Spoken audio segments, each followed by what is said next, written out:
দেশ চালানোর কি অভিজ্ঞতা আপনার আছে? জাতীয় পার্টি নিষিদ্ধ করতে হবে কেন? যে কথাটি আজকে দিবু ভাই বললেন সেখানে কিন্তু আমার কাছে একটু খটকা লাগলো। তিনি বলেন ভাড়া কাটছে কিছু কিছু দল, এটাও কিন্তু এক ধরনের আমি জানি বললো কিছু কিছু দল ভাড়া খাটছে, ভাড়া খাটছে তিনি বললেন, এবং সৎ নিয়তের কথা বললেন।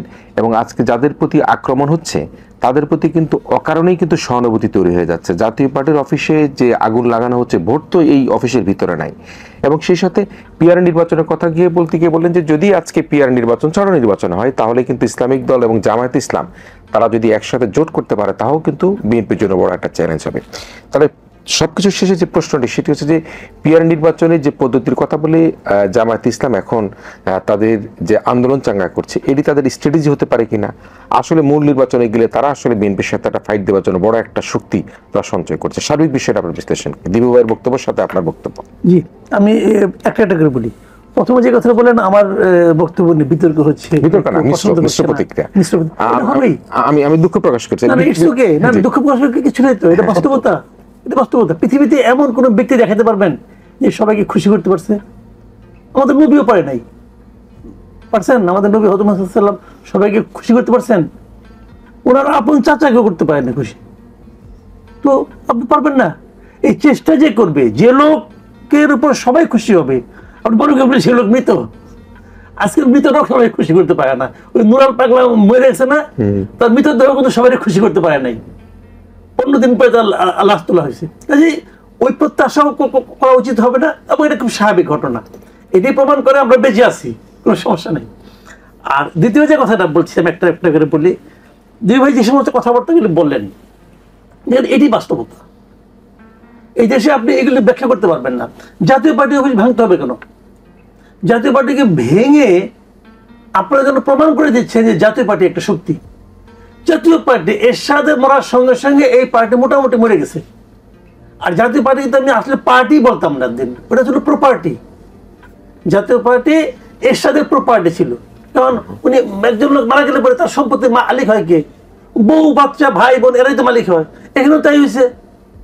এক বউ সে মনে করেন এক পাক কবরে দিয়ে রাখছে, সেও পার্টির মালিক। ভাই মালিক, ভাই আবার লিখিত দেয়। পার্টি যে লিখে দেওয়া যায় এটা তো জাতীয় পার্টি আমাদের দেখাইছে।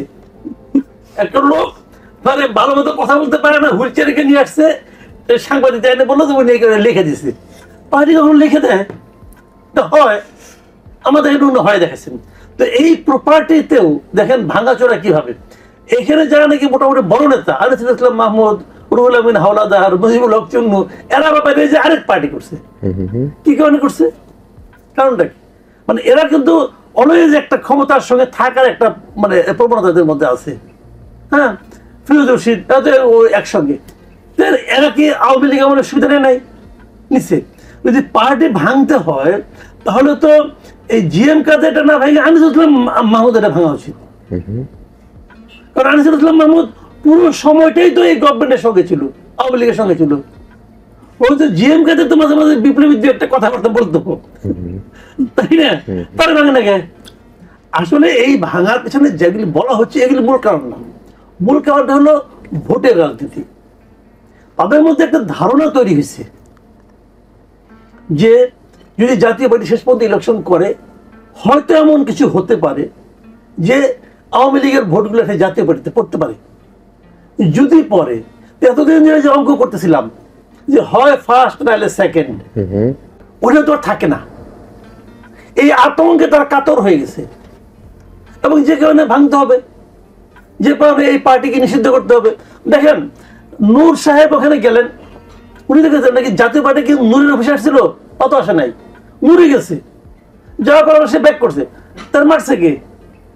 তাকে যারা মারছে তাদের মধ্যে আমরা ভিডিওতে দেখলাম কি সবাই উর্দি পরা, কিন্তু একটা ছিল পিঙ্ক টি শার্ট, পরে জানা গেল সেও উর্দি খুলে আপাতত অল্প সময়ের জন্য পিঙ্ক টি শার্ট পরে আসছিল, সেও তো উর্দির লোক। আচ্ছা, এরা মিলে মারলো, দাবি কি জাতীয় পার্টি নিষিদ্ধ করতে হবে। কেন?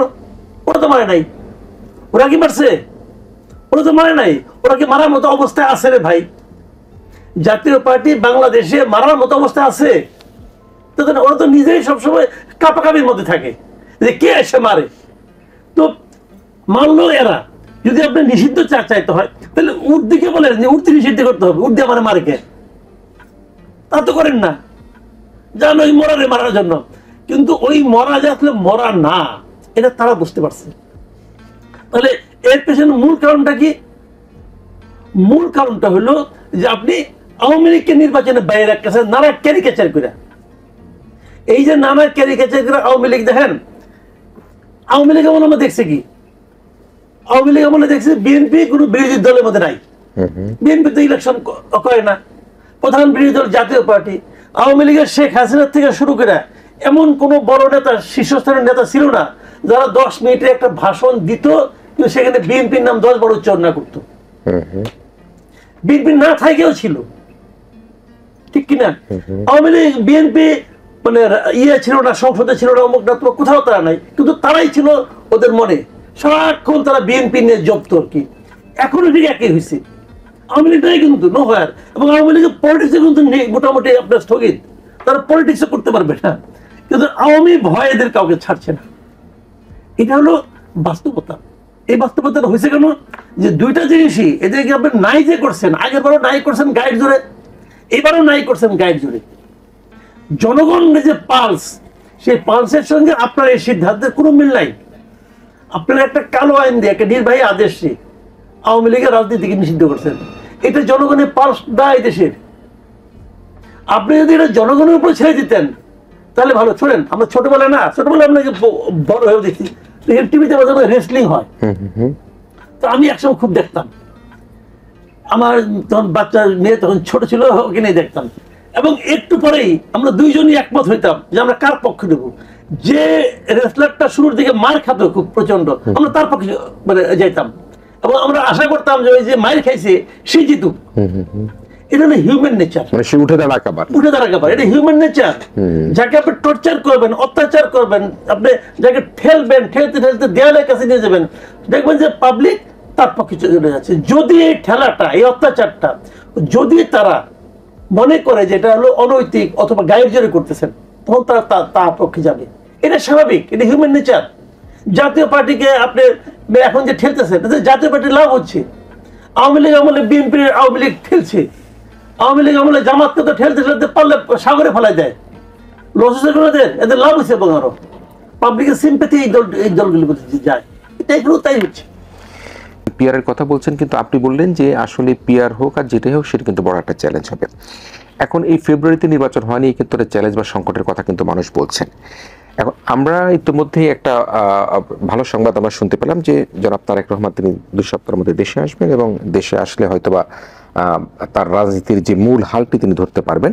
এই প্রসঙ্গে আমরা দেখেছি জনাব সালাউদ্দিন আহমেদ, স্থায়ী কমিটির সদস্য, তিনি বলেছেন জনাব তারেক রহমান তার মেধা, যোগ্যতা, শ্রম, নেতৃত্ব দিয়ে তিনি বাংলাদেশের সর্বোচ্চ নেতৃত্বে প্রতিষ্ঠিত হয়েছেন, এবং তিনি আশা করি ইনশাআল্লাহ তার নেতৃত্ব দিয়ে অনেক দূর এগিয়ে যাবে। কিন্তু বর্তমান যে প্রেক্ষাপট, সেই প্রেক্ষাপটে জনাব তারেক রহমানের এগিয়ে যাওয়ার বিষয় নিয়ে আপনার বিশ্লেষণ কি? না, এটা খুবই ইতিবাচক হবে, এবং এটা আরো আগে আসা দরকার ছিল। যাই হোক, এখনো যদি 2 সপ্তাহ 3 সপ্তাহের মধ্যে আসে, আমিও মনে করি যে এই মাসের মধ্যে আসবে। এই আশাটা খুবই দরকার, কারণ এখন বিভিন্ন গণতান্ত্রিক শক্তিকে বিকশিত করার ক্ষেত্রে, তাদেরকে সংগঠিত করার ক্ষেত্রে এখন বিএনপি ছাড়া কিন্তু নাই। আওয়ামী লীগ যে শূন্যতা তৈরি করছে, এই শূন্যতাটা কেবল আমরা দেখছি যে বিএনপি পূরণ করছে। আপনি দেখেন ওই গোয়ালন্দে, রাজবাড়ির গোয়ালন্দে যেই পৈশাচিক ঘটনাটা ঘটলো, সেই ঘটার পর কিন্তু পরের দিন রুহুল কবির রিজভী কেবল বললেন যে এটা রাসূলের রীতি না, যে এই ধরনের লাশ পোড়ানো। এটা আমি অন্য কোনো ধর্মীয় রাজনৈতিক দলকে দেখলাম না, বরং শোনা যাচ্ছে যে লোকাল যে কমিটি, সেই কমিটিতে জামাত সহ বিভিন্ন ধর্মীয় রাজনৈতিক দলগুলো ছিল, হ্যাঁ, এবং তাদের একটা ইনভলভমেন্ট ছিল। নতুবা এখন এত বড় সবার রাজনৈতিক শক্তি, কোনো শক্তি দিয়ে এত বড় একটা পৈশাচিক ঘটনা মোকাবেলা করতে পারলো না। মানে এটা তো ইতিহাসের রাজবাড়ির অবস্থানটা, গোয়ালন্দটা একটা কালো অধ্যায় হয়ে থাকলো, আপনি যাই বলেন না কেন। মানে আমাদের ইসলাম ধর্মেও তো এরকম নেই। তো এই যে ঘটনাগুলোকে নিন্দা করা, জাতীয় পার্টির অফিস পড়ানো হলো সেটাকে নিন্দা করা, এই কাজগুলো আমি বিএনপিকে যত তৎপর দেখছি, অন্য কাউকে তো দেখছি না। সমস্যা হলো এই কাজগুলি একসময় আওয়ামী লীগ করতো, কিন্তু আওয়ামী লীগ ক্রমে গত 15 বছরে গণতান্ত্রিক শক্তি থেকে সে একটা ফ্যাসিস্ট শক্তিতে রূপান্তরিত হবার পর একেবারে শেষ। ওই যে যেই গণতান্ত্রিক শক্তিটা, সেই শক্তিটা স্বাধীনতা মুক্তিযুদ্ধের পুরো শক্তিটা এখন মার্চ করতেছে বিএনপির সাথে। এবং দেখেন ডাকসু নির্বাচনেও কিন্তু সেই আওয়াজ, জানি না নির্বাচনের ফলাফল কি হবে, কিন্তু স্বাধীনতা মুক্তিযুদ্ধ গণতান্ত্রিক যেই শক্তির এটাকে এখন প্রতিনিধিত্ব করছে বিএনপি। বিএনপির সংকটটা হলো তার আভ্যন্তরীণ, তার নীতিগত উচ্চ পর্যায়ে আমরা দেখছি যে দর্শনটা, সেই দর্শনটা কিন্তু তৃণমূলে নেই, বরং কোনো কোনো ক্ষেত্রে তৃণমূলে যে বিভিন্ন মবের সাথে বিএনপি নেতাকর্মীরাও জড়িত। তারেক রহমান আসলে যেটা হবে কি, তারেক রহমান এখন যা বলছে সেই কথার ভিত্তিতে যদি সারা দেশে সংগঠিত করা শুরু করে দল, তাহলে পুরো দলটা চেঞ্জ হয়ে যাবে। এবং মাসুদ কামাল যেটা বলছে যে আমরা তো নির্বাহী আদেশ বা কোনো আইন দিয়ে কোনো দলকে শেষ করতে চাই না, রাজনীতি দিয়ে করতে চাই। এখন সেই রাজনীতিটা দিয়েই আওয়ামী লীগকে চূড়ান্তভাবে নিঃশেষ করতে হবে। যদি ওটা না করে যদি হামলা মামলা দমন জ্বালাও পোড়াও করি, তাহলে ওই যে সহানুভূতিটা তৈরি হবে, যেটা ওই যে মরা জাতীয় পার্টিকে উঠাই নিয়ে আসতেছে, কাদের সিদ্দিকিরে ওই টাঙ্গাইল থেকে উঠাই নিয়ে আসতেছে, এই কাজটা বন্ধ হবে। বরং একটা গণতান্ত্রিক রাজনীতিকে যদি প্রতিনিধিত্ব করতে পারেন তারেক রহমান, এবং পারবেন অবশ্যই, সেই কারণে তার এখানে আসা, সারা দেশে তার দলকে যদি সংগঠিত করতে পারে, দল যদি দাঁড়ায় যায়, তাহলে দেখবেন এই যে মবতন্ত্র, সন্ত্রাসতন্ত্র, মব জাস্টিস, এগুলি সব পালাবে। এই একটা জিনিসটা দরকার, কারণ আপনি আইন শৃঙ্খলা রক্ষাকারী বাহিনী দিয়ে সম্ভব না। আপনার এখানে যখন আমি টকশো করছি, ঠিক তখন একটা মেসেজ পেলাম গাজীপুরে শ্রীপুরে নাকি র্যাবের 4টা গাড়ি জনতা ঘেরাও করছে। আমি জানি না সত্য মিথ্যা, আমি মেসেজটা পাইলাম। তো অনেক জায়গায় ওই যে শ্রীপুরে দেখছেন না যে অতিরিক্ত পুলিশ যেও সেই সুমন শীর্ষ সন্ত্রাসী তাকে ছিনায় নিয়ে চলে গেছে। বহু জায়গায় অবরুদ্ধ হয়ে যাচ্ছে। ওই যে আপনার কক্সবাজারের কোন নদী মানে দখল মুক্ত করতে, যে সেখানে সেনাবাহিনী এবং পুলিশরা ঘেরাওয়ের মধ্যে পড়ে যাচ্ছে। এই ঘটনাগুলো তো বিপজ্জনক। এগুলি রাজনৈতিক শক্তি দিয়ে আপনাকে মোকাবেলা করতে হবে। সেই রাজনৈতিক শক্তিটা এখন মাঠে নেই, কারণ বিএনপি প্রচুর সমর্থন আছে, কিন্তু সংগঠিত একটা রূপ নেই। জামাত যতটুকু আছে তার পুরোর একটা সংগঠিত রূপ আছে, কিন্তু এই সংগঠিত রূপটা ঠিক এই মুহূর্তে গণতান্ত্রিক রাজনীতিতে খুব একটা ক্রিয়াশীল না। যদি কয়েকটা ঘটনায় দেখতাম যে জাতীয় পার্টি অফিসের সামনে দাঁড়ায় গেল যে নো, কোনো এখানে আগুন হবে না, তারপরে ওই লাশের ওখানে যে লাশ তুলে যে পোড়ানো ঘটনায় ওখানে যদি ব্লকেটটা দিত, তাহলে আমরা বুঝতাম যে না, জামাত ইসলাম সংগঠিত আছে। এবং বাট তারা নানান কারণে সেই জায়গাগুলোতে তারা চুপ করে আছে। তারা মনে করতেছে এইসব জায়গায় আমি করলে আমার যে রাজনৈতিক দর্শন তার সাথে সাংঘর্ষিক হবে, ফলে সে চুপ করে আছে। এই যে চুপ করে থাকাতে মানুষ অনেক বেশি নিরাপত্তাহীনতার মধ্যে পড়ছে। এখন বাংলাদেশের যে আইন শৃঙ্খলা বাহিনী, তার যে চেষ্টা, ডক্টর মোহাম্মদ ইউনূসের যে চেষ্টা, এই চেষ্টাকে সফল করতে পারে একমাত্র দল, সে হচ্ছে বিএনপি। আর তার প্রধান কাণ্ডারি তারেক রহমান যদি এখন দেশে আসেন, তাহলে তিনি পারবেন সবাইকে সংগঠিত করে রাজনৈতিকভাবে এইসব পরিস্থিতি মোকাবেলা করা। তা না হলে কিন্তু কোনোভাবেই নির্বাচন পর্যন্ত যাওয়াটা খুবই কঠিন হয়ে যাবে তারেক রহমানের অনুপস্থিতিতে।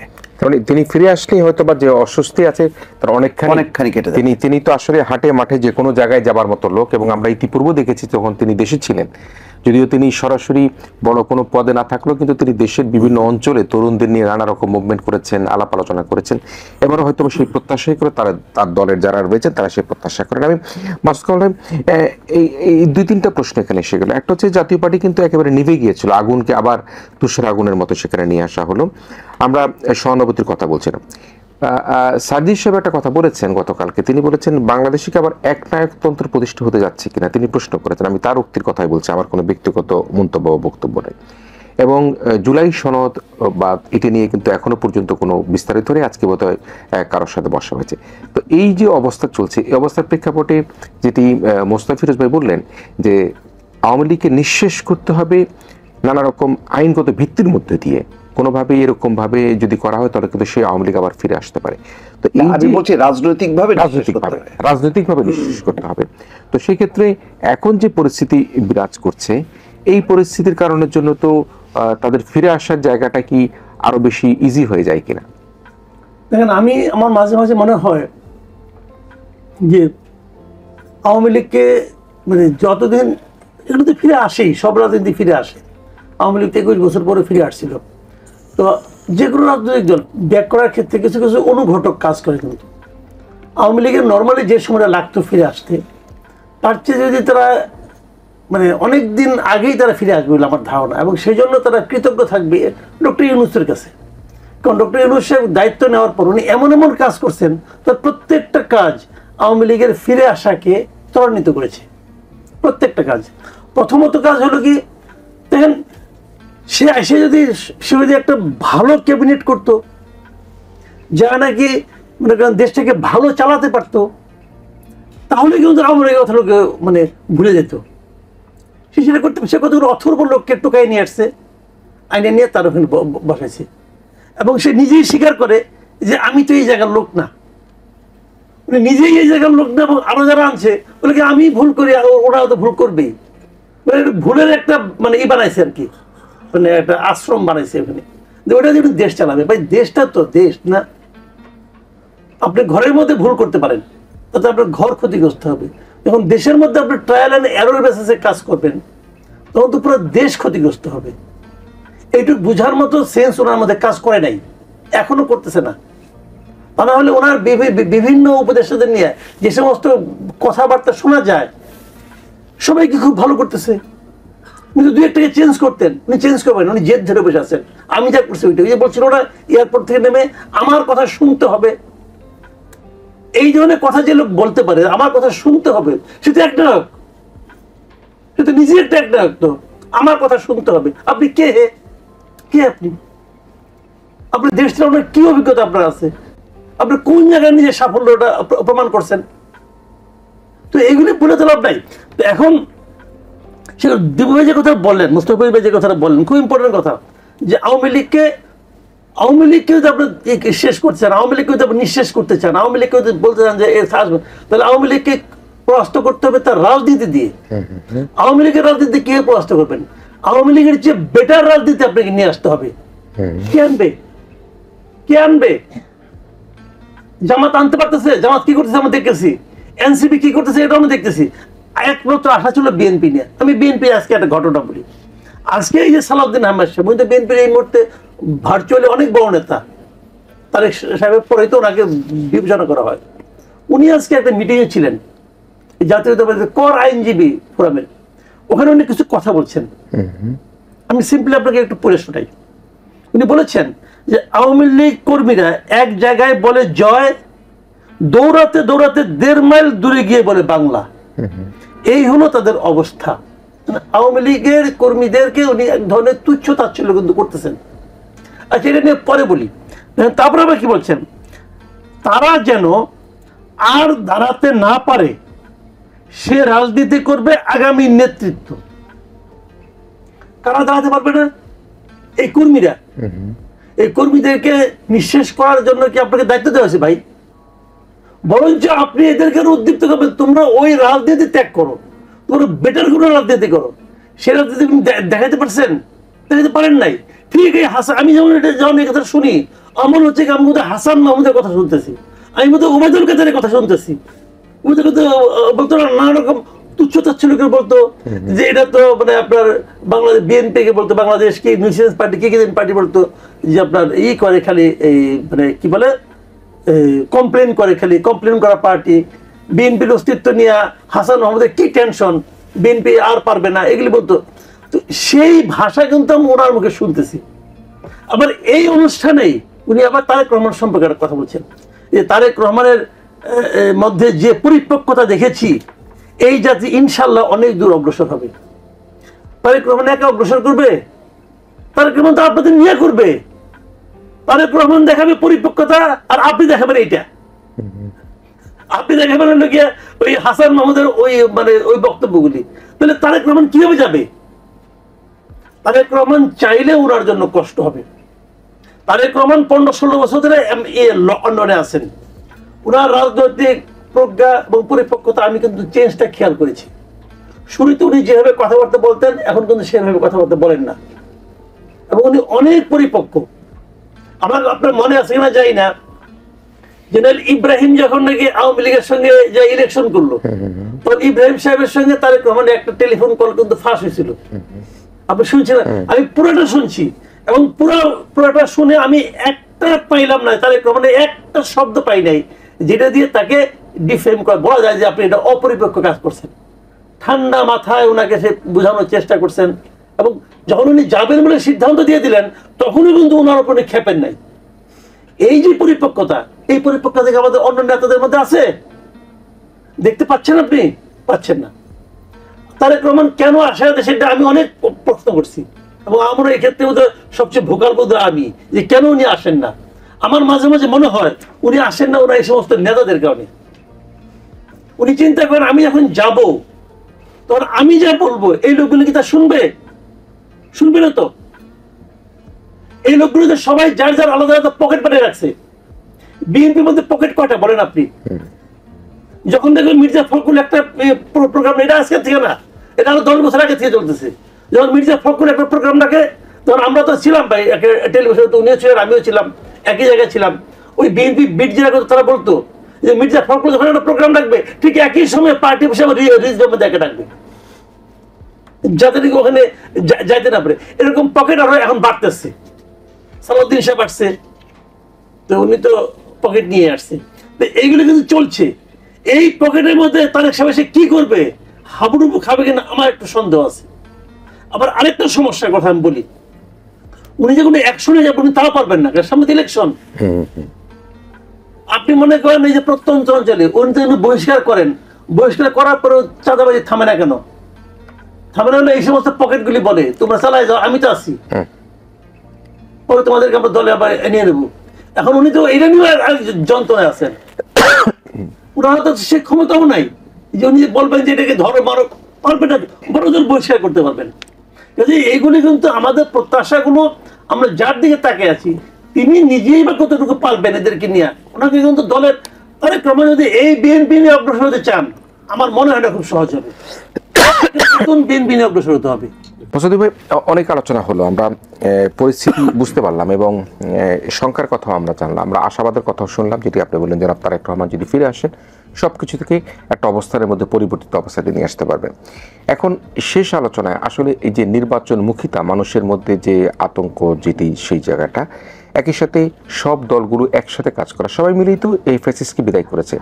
আজকে জামায়াতে ইসলামী বলি, গণ অধিকার পরিষদে বলি, বা আমরা যদি এনসিবির তরুণ যারা নেতৃত্বে ছিলেন, যারা ফ্রন্টলাইনে, যারা সবাই মিলে বিদায় করেছেন, তাদের মধ্যে এই যে বন্ধন ছিল, যেটি 5ই আগস্টের পরবর্তী অল্প কিছুদিন ছিল আমরা দেখতে পেয়েছি, সেই জায়গাটাকে অক্ষুণ্ণ রেখে কিভাবে একটা জাতীয় নির্বাচনের মুখের দিকে আগানো যায়? এটা মানে একটা মাঝামাঝি লাইনে আসতে হবে। সেটা আমি আজকে সালাউদ্দিন আহমেদের একটা প্রস্তাব দেখলাম যে শুধু মানে সংবিধানের সাথে সম্পর্কিত না, এমন কিছু বিষয়ে আছে যেগুলিতে একমত হয়েছে 70-72টা জিনিস, ওইগুলি অধ্যাদেশ আকারে করতে পারে। তারা বলছে যে এই সংবিধানের আওতায় যেহেতু শপথ হয়েছে, তাহলে বর্তমান সংবিধানটা নেই অনেকে বলছে, সুতরাং নতুন সংবিধান করতে হবে। কিন্তু বলছে যেহেতু এই সংবিধানের আওতায় সব কিছু চলছে, সুতরাং পরবর্তী যদি সংবিধান সম্পর্কিত কিছু করতে হয় তাহলে পরবর্তী সংসদে এটা করতে হবে। এখন যা যা মানে বিষয়ে ঐক্যমত্য হয়েছে সব রাজনৈতিক দল, সেইগুলো মানে অধ্যাদেশ আকারে জারি করা, এবং যেই কমিটমেন্টগুলো রাজনৈতিক অঙ্গীকার আকারে করা ছাড়া আমি তো এই সময় একেবারে মৌলিক পরিবর্তন হবে সেটার আমি তো স্কোপ দেখি না, সেটা তো দরকারও তো নাই। এখন যদি কারো কোনো বিশেষ কোনো এজেন্ডা থাকে তাহলে ভোটারদের কাছে যাবে। ধরেন সব রাজনৈতিক দলগুলো মিলে যদি একটা সিদ্ধান্ত নেয়, সেখানে মানে সেটা আমাকে যে প্রতিনিধিত্ব করতেছে কিভাবে, সেটার বিপক্ষে তো আমি থাকতে পারি। তাহলে আপনি তো আমার কাছে আসতেছেন না, আপনি যাচ্ছেন হচ্ছে ওই কি বলে ফরেন সার্ভিস একাডেমির ওই কক্ষে যাচ্ছেন। তো সেই কক্ষে তো আমার কোনো অধিকার নেই প্রবেশ করার। আমাকে কে প্রতিনিধিত্ব করতেছে? আমাকে তো কোনো দল প্রতিনিধিত্ব করতেছে না, বা আমি মানছিও না। তাহলে আপনার যদি কোনো এজেন্ডা থাকে তাহলে আপনি আমার কাছে আসেন, আমার ভোট নিয়ে আপনি সেটা বাস্তবায়ন করেন। এখন আপনি সব কিছু আপনার মতন করে আপনি তারপরে কিসের নির্বাচন করবেন? আপনার তাহলে এজেন্ডা কী থাকবে? এই বিষয়গুলো নিয়ে একটা মাঝামাঝি লাইনে আসতে হবে। যেমন পিয়ার নিয়ে একটা আছে, আমি এখনো মনে করি যে নিম্ন কক্ষ ঠিক আছে আসন ভিত্তিক হওয়া উচিত, উচ্চ কক্ষের ব্যাপারে পিয়ারটা হইতে পারে। এটা বিএনপি ছাড় দিলে খুব একটা ক্ষতি হবে না, বরং সবার অংশগ্রহণটা সেখানে থাকবে, সেই ভিত্তিতে একটা কনসিডার করা যেতে পারে। এটা তেমন কোনো সংবিধানকে খুব স্পর্শ করবে, আঘাত করবে, মূল থিমটা নষ্ট করবে, আমার মনে হয় সেটা হবে না। এরকম একটা প্লাস মাইনাস করতে হবে, নতুবা যদি এই বিরোধগুলোকে আপনি মানে আগাইতে থাকেন তাহলে আরও অনিশ্চয়তা হবে, কারণ একটা বিশৃঙ্খল অবস্থা হবে। আমরা যেটা অন্তর্বর্তী সরকার নিয়ে যে সমালোচনাটা মাসুদ কামাল করলেন, এখানে এই ধরনের কমেন্ট সাধারণত হয় 3 মাসের জন্য। ধরেন কেয়ারটেকার গভর্নমেন্ট যদি হতো বা তত্ত্বাবধায়ক সরকার, তাহলে এই ধরনের সুশীল সমাজের লোকদেরকে নিয়ে 3 মাসের মধ্যে ঝটপট একটা ইলেকশন করে ফেলা, কিন্তু এটা নিয়ে তো 2 বছর 3 বছর চলা যায় না, বাস্তবে সম্ভব না। এবং চলতে যেই তো এই সংকটগুলি হচ্ছে, বহু উপদেষ্টা হয়তো ঢাকার বাইরে এখনো যেতেই পারেননি, কিন্তু এমন কোনো মন্ত্রী থাকে যে ঢাকার বাইরে যান না, সবাই দৌড়ান, তাই না? কারণ ওনাদের তো আর নির্বাচনী এলাকা নেই, ওনারা যাওয়ার প্রয়োজনও মনে করেন না, ঢাকায় বসে ওনারা কাজ সারেন। তো ফলে একটা গতিশীলতা নষ্ট হয়, এবং লম্বা সময় থাকলে যে সমস্যাগুলো এখন হচ্ছে আইন শৃঙ্খলাজনিত, যার জন্য আজকে মিটিং করে বলতে হচ্ছে যে এটা এখানে সমস্যা হচ্ছে। আসলে কি সমাধান হচ্ছে? আপনি দেখেন যেভাবে লাশ পোড়ানো হলো, কি হলো? পুলিশের উপর হামলা, মানে পোড়ানো হলো লাশ, সেখানে একজন মারা গেল, ওইটা সংক্রান্ত মামলা নেই, পুলিশ মামলা করলো যে তার উপরে হামলা। তো এইগুলি তো খুবই হাস্যকর হয়ে গেল বিষয়টা। মানে লাশ পোড়ানোটা অপরাধ না, একজন যে মারা গেল সেটাও অপরাধ না, অপরাধটা হলো পুলিশের উপর হামলা। তো এইগুলি হচ্ছে কেন? ওই যে লম্বা সময় থাকতে যে খেয়ে হারায় ফেলতেছে। তো এবং সম্মিলিতভাবে তারপরও আজকে একটা রাজনৈতিক সিদ্ধান্ত নিয়েছে যে জটিকা মিছিল বিরুদ্ধে যেভাবে বলছে, তাদের দরকার ছিল আর একটু মবের বিরুদ্ধে 0 টলারেন্স এইভাবে। এবং যখনই মবের সাথে সাথে গ্রেপ্তার না করতে করতে আজকে কিন্তু একটা অশনীয় অবস্থার মধ্যে গেছে। এই অবস্থার মধ্যে সকল রাজনৈতিক শক্তিকে যদি ঐক্যবদ্ধ না করা হয়, আজকে কিন্তু সেই রাজনৈতিক ঐক্যের কথা বলছে, কিন্তু তারা বুঝতে পারছে যে রাজনৈতিক ঐক্য এবং ফিল্ড লেভেলে যদি বিএনপি, জামাত সহ ফ্যাসিবাদ বিরোধী যেই রাজনৈতিক শক্তি, তারা যদি ঐক্যবদ্ধ না হয় তাহলে কিন্তু বিপদ। কারণ আজকে 6 মাস, এখনও কিন্তু আমরা 6 মাস টানতে হবে। এই 6 মাসটা কিন্তু অনেক লম্বা সময়, এর মধ্যে আরও অনেক অবনতি ঘটতে পারে পরিস্থিতি। বরং তারা সিদ্ধান্ত নিয়ে যেটা করতে পারে, নির্বাচনটা আরও আগায় নিয়ে আসতে পারলে আরও ভালো হয়। কারণ যত নির্বাচন দ্রুত করে আপনি রাজনৈতিক সরকারের কাছে ক্ষমতা দেবেন, আপনি তত সম্মানের সাথে বিদায় নিতে পারবেন। জি, মাসুদ কামাল শেষ করতে চাচ্ছি আপনার শেষ বিশ্লেষণ দিয়ে। জি, এখন যে জিনিসটা হলো, শুনেন, আমাদের দেশে একটা বড় ক্ষতি কিন্তু অলরেডি হয়ে গেছে ভাই। বড় ক্ষতিটা কি? যেমন আওয়ামী লীগ যে কাজটা করতো আর কি সবসময়, সেটা হলো গিয়া যে জাতিটাকে তারা 2 ভাগ করে দিত। একটা ইস্যু ধরতো যে আপনার মুক্তিযুদ্ধের চেতনা, এটা বললে যে জাতিটাকে 2 ভাগ করে দিত একদম স্ট্রেট। বিএনপিকে বলতো সন্ত্রাসী দল, জিয়াউর রহমানকে বলতো আইএসআইয়ের এজেন্ট, জামাতকে তো কোনো পাত্তাই দিত না, জামাতকে তো একদম মানে জামাতের 2 জন লোক তো একত্র হইতে পারতো না, সব আউট করে দিত। এবং এটা করে কিন্তু জাতিটাকে বিভক্ত করার কারণে জাতি কিন্তু অগ্রসর হইতে পারে না। বিভক্ত জাতি পৃথিবীর কোথাও অগ্রসর হইতে পারে নাই। আমরা খুবই আশা করছিলাম যে ডক্টর ইউনূস সাহেব, উনি কোনো দলের না, উনি জাতিটাকে ঐক্যবদ্ধ করবেন। কিন্তু আমরা দেখলাম যে কাজ করতে হাসিনার 15-16 বছর লাগছে, এটা উনি 10 মাসে করে ফেলেছেন। আল্লাহ রহমত, উনি আবার জাতিটাকে আবার বিভক্ত করে ফেলেছেন। এখন কি হবে? এই যে চোরাগুপ্তা যেগুলো চলছে, এগুলি চলবে, এটা আপনি থামাইতে পারবেন না। তোর ভাই একটা লোক, মানে তাকে তো আপনি মিষ্টিও দিচ্ছেন না। আমি একটা উদাহরণ দিয়ে বলি আপনি, ধরেন একজন লোক, সে হয়তো তার বাবা আওয়ামী লীগের ইউনিয়ন পরিষদের ইউনিয়ন কমিটির চেয়ারম্যান ছিল, তো তাকে ধরে আপনি পিটাচ্ছেন, যে স্বৈরাচারের দোষর। সে যদি আপনার সঙ্গে মিষ্টিও চায়, তাকে তো আপনি মিষ্টিও দিচ্ছেন না। যদি মিষ্টি না দেন, তাহলে আপনি জাতিটাকে ঐক্যবদ্ধ কেমন করে করবেন না ভাই? ওই লোকটা বাদ দিয়ে করবেন, ওই লোকটাকে নিয়ে আপনি বঙ্গোপসাগরে ফেলাই দিবেন, কেমন হবে? তো আমার কথা হলো কি, আপনাদের সেই জায়গাটা দেন, সেই স্পেসটা তো আপনি দিবেন, দেওয়া হয়নি। কারণ যতদিন মব চলবে ততদিন এটা আপনি পারবেন না করতে। কারণ মবকে তো আপনি এনকারেজ করতেছেন। আপনি এই সর্বশেষ দেখেন, এই যে মঞ্চ 71 যে ঘটনাটা ঘটলো, আমাদের সাংবাদিক পান্নাকে ধরে নিয়ে গেলো, ইউনিভার্সিটির টিচারকে, কার্জনকে ধরে নিয়ে গেলো, লতিফ সিদ্দিকীকে ধরে নিয়ে গেলো। এই যে ধরে নিয়ে গেলো, যে অপরাধের জন্য নিয়ে এগুলো, কি অপরাধ তারা করছে? পাটনা এখানে একটা শব্দ উচ্চারণ করছে, লতিফ সিদ্দিকী উনি একটা শব্দ উচ্চারণ করছে, একটা সিঙ্গেল ওয়ার্ড। এফআইআর কপি দেখেন আপনি, এফআইআর যে এসআই এফআইআর করছে সে এখন উল্লেখ করছে যে লতিফ সিদ্দিকী কি কি বলেছে। লতিফ সিদ্দিকী সেখানে যে মাইক পাই নাই হাতে, তার আগে উনি কি বলতে পারতো ওনার আত্মার মধ্যে ঢুইকা আমাদের সাব ইন্সপেক্টর বুঝে ফেলেছে উনি কি কি বলতে পারতো, সেগুলো লিখে দিয়েছে, আমাকে উচ্চারণ করে দিচ্ছে, এবং তার উপর নির্ভর করে ওনার জামিন হয় না। তো কোথায় বিচার বিভাগ, কোথায় আইন প্রশাসন, কোথায় কি? তাহলে এর সঙ্গে আপনার আওয়ামী লীগ আমাদের পার্থক্যটা কি বলো আমার বুঝান আপনি।